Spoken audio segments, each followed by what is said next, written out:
8 Haunting Encounters You Can't Explain by Real Dread. Number 1. Deep Breaths. You're not gonna believe me. I know that. That's why I haven't told anyone. Until now. It started last week. I kept waking up at 3:17 a.m. on the dot. Every night. No sound. No nightmare. Just awake. But 2 nights ago I heard breathing. In my room. Heavy and slow. I froze. I didn't look. I thought if I stayed still, it would go away. Then last night, it touched my hand. Ice cold. Just for a second. I turned on every light, searched the entire place. There was no one there. But this morning, my phone had a voice recording saved at 3:17 a.m. It was me, crying and whispering, "Don't let it in again." Number 2. Voices from the Drain. I kept hearing a child's voice coming from my shower drain, but I live alone. I live in a small upstairs apartment. A few weeks ago, I started hearing strange noises through my shower drain, giggles and soft whispers, always late at night. I assumed it was just my downstairs neighbor's kid, until I ran into him in the hallway and made a joke about it. He looked at me confused and said, "I live alone. I don't have kids." That night, I left the shower off and sat quietly in the bathroom. At exactly 11:47 p.m., I heard it again. A child's voice, whispering something I couldn't make out.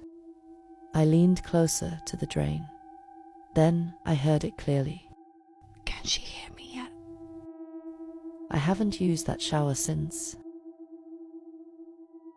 Number 3. Solitary Confinement. They moved me to cell 43 2 weeks ago. Since then, I haven't slept. Not really. Every night, the lights flicker, right before the cold hits.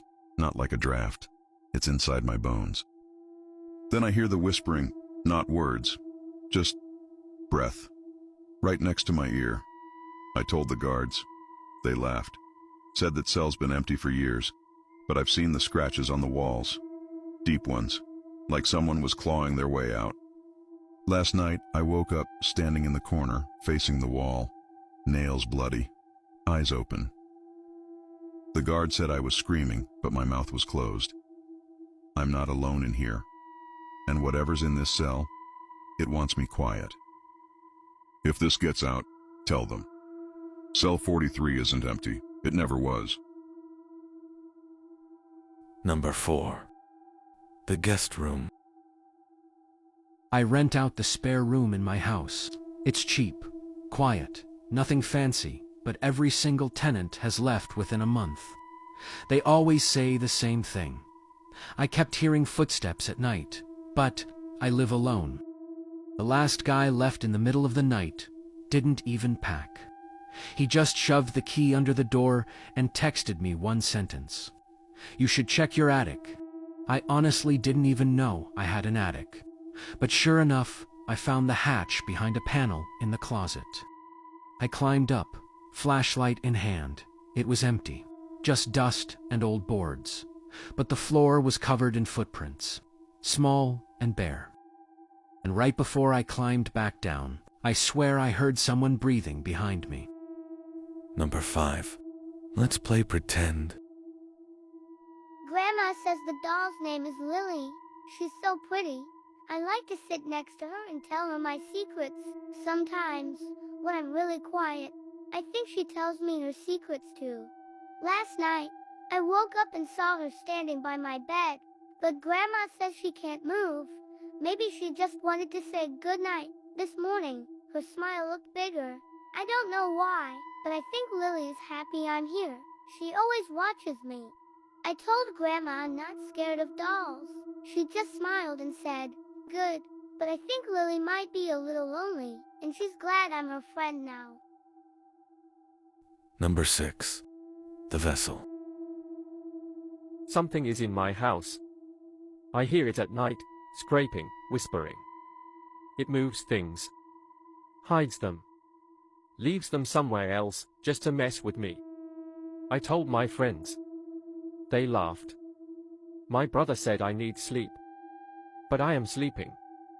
And that's when it's worse. Last night, I woke up standing in the backyard. The door was locked from the inside. I've started recording everything. Hours of footage, but every time I check, there's nothing there. Just me. Staring. Smiling. I don't remember smiling. I don't remember filming. Whatever it is, it's using me. Number 7. The basement. My grandpa was a war veteran, hard as nails, never scared of anything except the basement. He kept it locked, said it was off limits even to him. Once I asked him why. He just whispered. It came back with me. He never explained what it was. The night he died, the basement door creaked open on its own. No draft. No reason. I went down there once, just once. There were muddy footprints on the floor, but only going up the stairs. And finally, number 8. The passenger princess. That night is burned into my brain.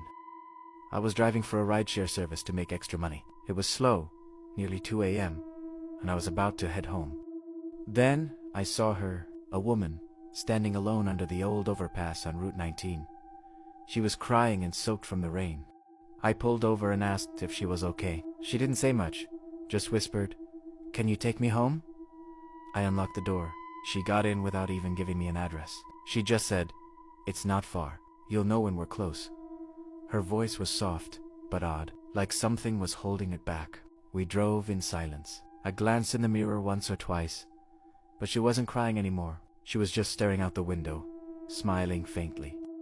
She suddenly said, "Right here is fine." So I stopped, but when I looked back, the seat was empty. The door had never opened. I was frozen. Then I looked to the side of the road. There was nothing but trees and an old memorial cross with a woman's name on it. Subscribe to Real Dread for more scary tales.